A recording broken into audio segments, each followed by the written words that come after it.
It's been 1 year since the beginning of General Orc. 1 year since his calling to conquer. And in this video, I'll show you some of the things I've learned on my journey so far.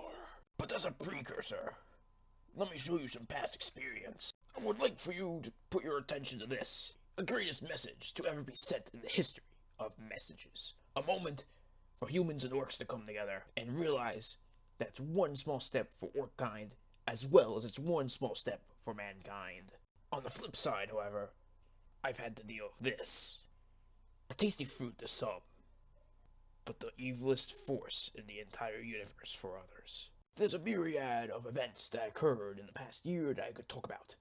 For instance, the consuming of the beam, the legend of the Aramush opener, and the uncanny resemblance. All of these events could only lead up to one thing, one entity. Yummy Man!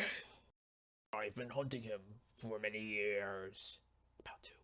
And finally, he has resurfaced to begin a new incursion of the watermelon. It was my duty to take over this YouTube channel, as it was the only weapon powerful enough to stop him. For the Thari was too weak, and zombie attackers even weaker. After an intense planning session, I created the For Honor Sesame Chicken Coefficient Spectrum. But, to my dismay, Yummy Man's damage had already been dealt. He was corrupting the minds of the youth, and it was my job to stop him.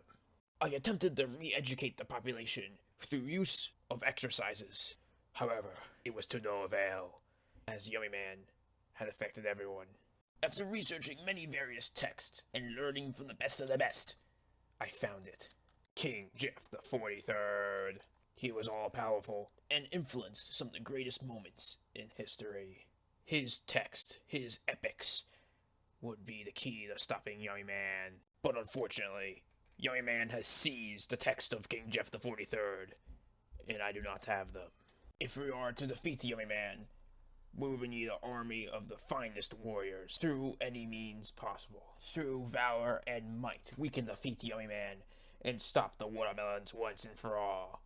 Subscribe. Bye.